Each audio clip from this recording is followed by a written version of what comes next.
Son las 7 de la mañana con 22 minutos. Gracias por seguirnos. Javier Díaz, presidente ejecutivo de la Asociación de Industriales Textiles del Ecuador, se encuentra aquí. Gracias por estar aquí. Es un sector que tiene varias preocupaciones. Veamos por qué y cuáles son estas. Buenos días. Muchísimas gracias y buenos días a todos. Efectivamente, el sector productivo en general, la industria en general tiene preocupaciones. Somos muy conscientes de la situación compleja económica en la que está el Ecuador. Vemos con muy buenos ojos el hecho de que se haya llegado a un acuerdo con los multilaterales. Creemos que es fundamental para nuestra economía tener ese acuerdo, creemos que es fundamental para sostener la dolarización tener ese acuerdo, pero al mismo tiempo necesitamos conocer los términos de ese acuerdo con la mayor claridad posible para poder pensar a mediano y largo plazo. ¿Dónde están las principales áreas de duda de ustedes? A ver, nosotros tenemos muy claro que una vez que la estabilidad económica vuelva a regir en el país, después hay que trabajar, o paralelamente hay que trabajar en ciertos aspectos muy concretos para que la productividad pueda nuevamente aumentar. Temas laborales, temas de mercado, competitividad, control al contrabando. Ayer ha habido un anuncio muy importante del presidente de la República al indicar que las Fuerzas Armadas van a entrar al combate al contrabando. El estímulo a las inversiones, eso es muy importante, la formación. Ahí están los aspectos tal vez más críticos para acompañar este intento de reestructuración macroeconómica Para ir del tocando país. en orden los temas, el tema del contrabando, qué tan dañino, qué tanto daño hace a la industria en general, pero concretamente a su sector, el sector textil. Efectivamente, a la industria en general le afecta el contrabando. A la textil en particular posiblemente es uno de los principales problemas. Es muy sensible el sector textil, la ropa, es fácil de contrabandear.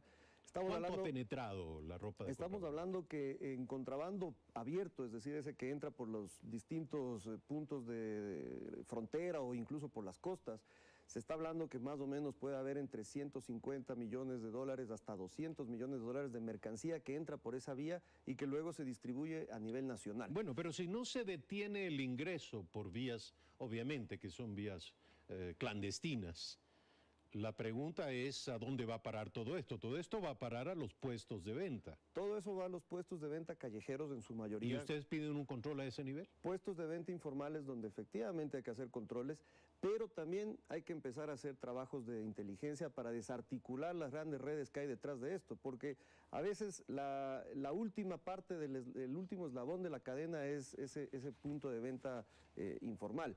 Pero todo lo que hay detrás es probablemente crimen organizado. Y ahí tenemos claro, la directora general de aduana está muy enfocada en el tema, eso es muy importante decirlo.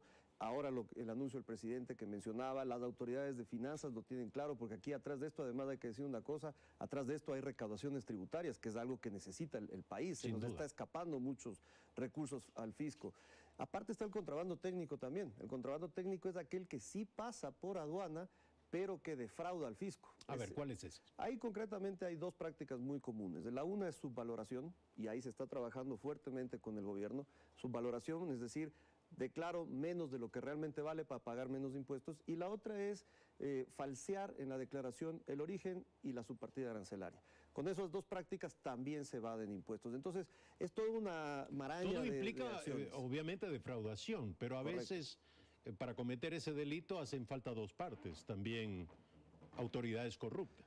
Es correcto y por eso creemos que la directora general de aduana está haciendo un buen trabajo al identificar también ese problema interno dentro de SENAE, y nosotros estamos seguros que se va a atacar ambas aristas, tanto la parte del defraudador como también los posibles cómplices que tengan internamente. Javier Díaz, presidente ejecutivo de la Asociación de Industriales Textiles del Ecuador, nuestro invitado. Sobre modalidades de contratación y jornadas laborales, ¿qué piensan? Como decía, estamos expectantes del resultado de lo que es el acuerdo con los multilaterales. Evidentemente que ese es un gran paso. Sin embargo, paralelamente... ¿Ustedes esperan que esa sea una matriz, digamos, de acuerdo que movilice luego un debate y una reforma de políticas laborales? Es correcto, porque nosotros... ¿Pero qué buscan? Nosotros tenemos muy claro que la estabilidad macroeconómica nos va a dar confianza para el resto de cosas, pero paralelamente se busca una reforma laboral integral.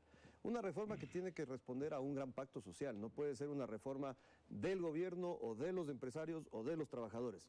Tiene que ser, y también debe incluir a los desempleados en esta discusión. Se debe incluir a ellos, que son los más afectados. 6 de cada 10 ecuatorianos no tienen empleo pleno. Esa es la realidad en la que vivimos del Ecuador. La mayoría de ellos son jóvenes, hay muchas mujeres, pero también hay muchos adultos que han superado cierta edad y ya no tienen acceso al empleo. Entonces se necesita una reforma que evite la alta rigidez que tiene actualmente el Código Laboral y todas las reformas que ha tenido el Código del Trabajo del año 38, que evite esa alta rigidez y más bien que promueva la inserción de las personas en el mercado laboral. ¿Hasta dónde y de qué manera? Porque el gran temor de muchos es el retorno a la tercerización, a convertir el recurso laboral, el recurso humano, convertirlo en una mercancía.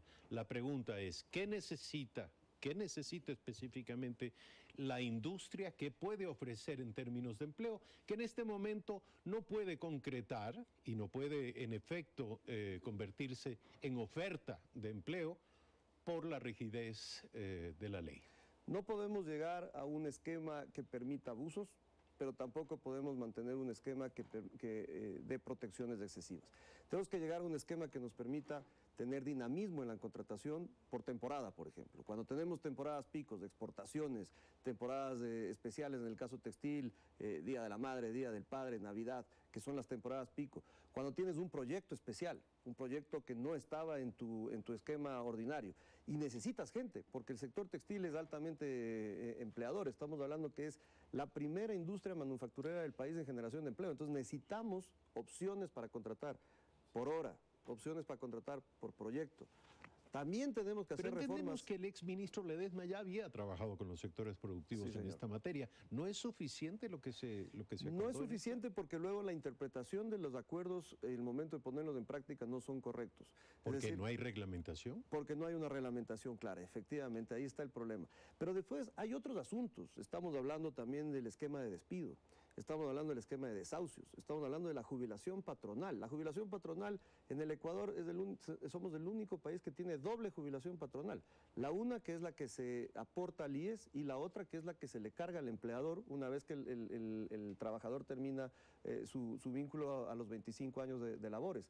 Entonces esa carga, ese pasivo laboral que se genera a largo plazo, hace muy complicado el poder crecer nuestra nómina de colaboradores. Entonces, es una reforma realmente muy profunda la que se necesita al ámbito laboral en general del país, pero como decía, tiene que ser en función de un gran pacto que sí lo debe liderar el gobierno, pero que dentro de ese liderazgo también tienen que estar los empresarios, también tienen que estar, insisto, los trabajadores y esa gente que está necesitando el empleo.